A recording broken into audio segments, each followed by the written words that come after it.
All right, I'm going to do a video today that I kind of did probably 17, 18 years ago.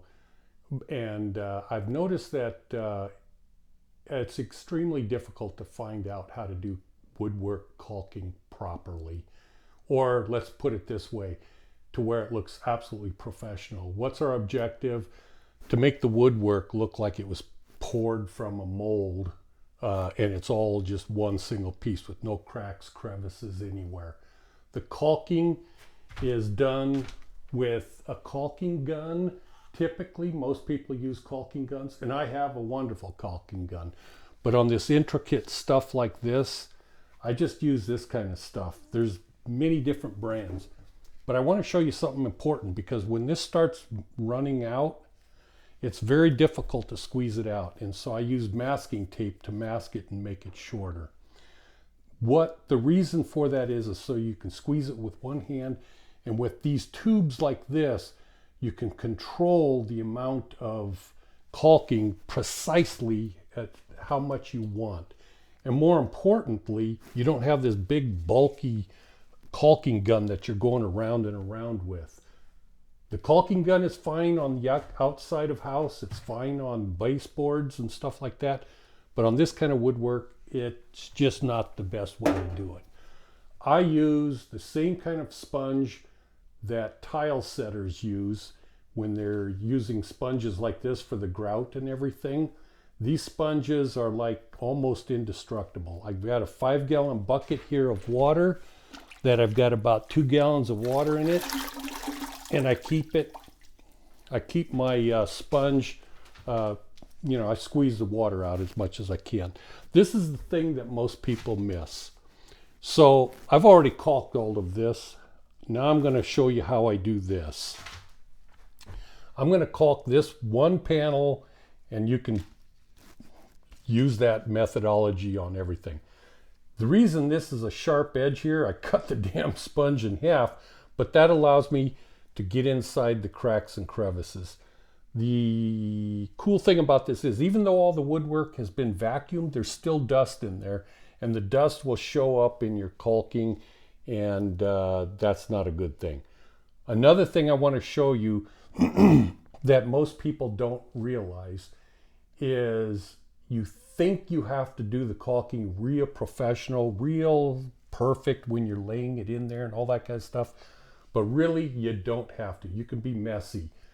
The reality is the final product is done with a sponge in your finger. That's how you make it look perfect. If you caulk dry woodwork like this, you're going to have a hell of a mess, and it isn't going to get inside the cracks. A year or two later, it'll start peeling away, and you'll have problems. So use your damp sponge, go inside, and get the woodwork damp first. That does two things. It allows the caulk to go in. It also allows for longer time on your woodworking caulking to work with. So I have to wear glasses because I'm 71 years old and I've been doing this for 50 years. So the hole on this is bigger than it's supposed to be. But who cares? Like I said, it doesn't really matter. And I use it this way, and I'll go in here like this.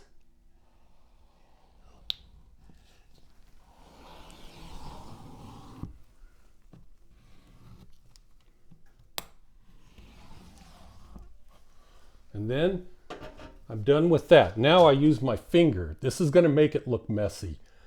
It always makes it look messy. But it doesn't matter, because what I'm trying to do, I'm not trying to make it look good. What I'm trying to do is make sure the caulking is squished into the cracks.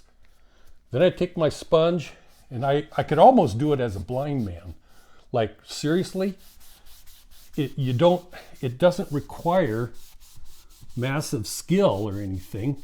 It just requires you to have trust that it's going to turn out perfect if you just play with it.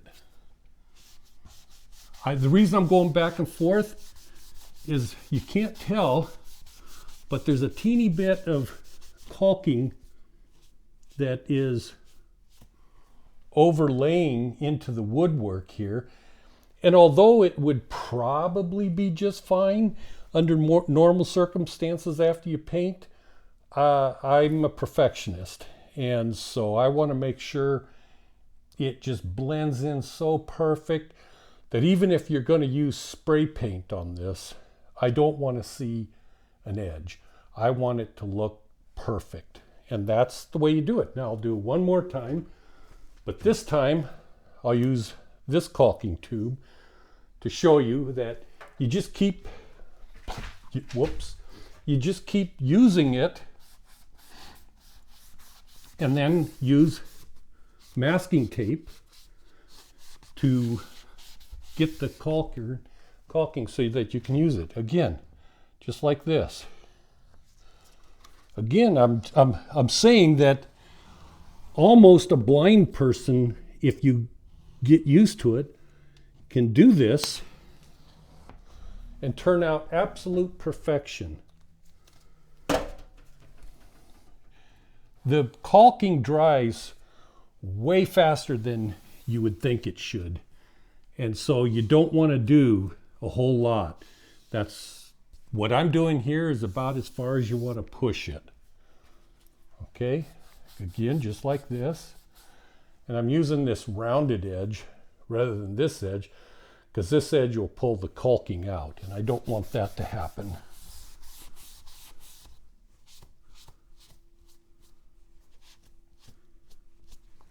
You'd be surprised at how simple it is once you get going and doing this. And the funny thing is, your job will look better than the so-called professionals. I mean, like, as I said, I've been doing this for 50 years. That is flawless. It is going to look beautiful. It isn't going to crack out 10 years from now. It is adhered to the wood because it's slightly damp. Perfect job. All right, one more time. The technique is pretty simple with my damp sponge. And I don't clean my sponge on every time. I just clean it when I think it needs it. That's it.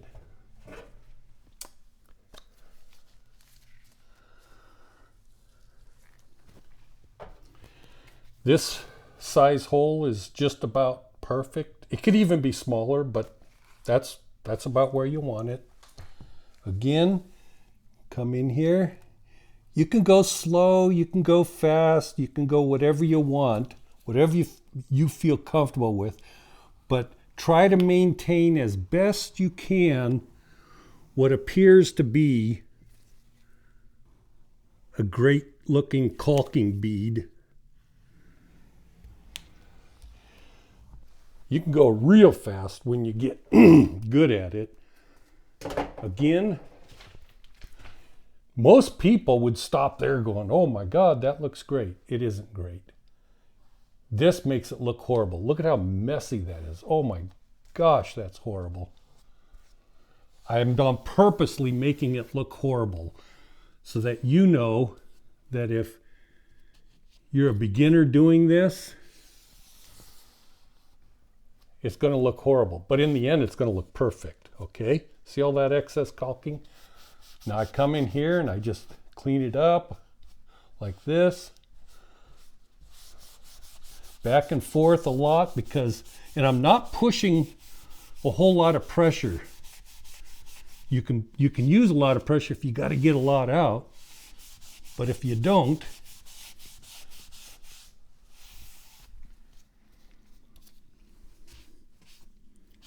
and you got, I don't know, couple minutes of working time where you can feel like you're comfortable, it's working good.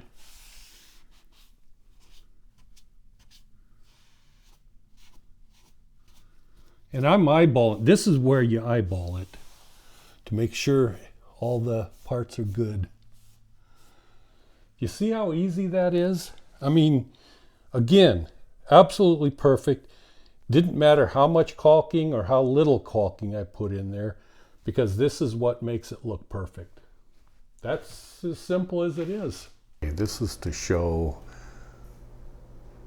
I know how to use a caulking gun, though I chose to use just the tubes before. I'm pre-wetting the wood so that the caulking actually absorbs into it correctly. And this is what they call a drip-proof caulking gun. Although it doesn't look like the caulking is going in there from the angle of the camera, it is. And I do the whole thing without removing the caulking gun. That's how fast it is. It's actually faster than the hand squeeze tubes, but it does take a little bit of talent, a little bit of learning curve. But don't be afraid to screw it up. That is what most people get wrong. They think they have to apply the caulking perfectly. And nobody can do that. It's impossible, I think. Anyways, with this sponge, which is the exact same kind of sponge that the tile setters use when they clean out their grout and everything. The rounded edges help you to do a really good job. And cleaning the sponge after every use in a 5-gallon bucket of water keeps your sponge clean. I'm going to show you the end product here in a minute with it being painted and everything. Sorry for the focus, it's not that great right there, but you can see that it turns out a spectacular job when you use the sponge, because you're not going to get a good job with those applicators. So this is after it's been completely painted. Every single joint in there has been caulked prior to painting. There looks like there's a little gap there on that little board. That's because that's the hidden door. And it actually has hinges where it opens. So that's why those are little gaps right there. And I had to use Bondo around some of those areas, but it turned out really nice. I hope you liked the video. Thanks for watching. Bye.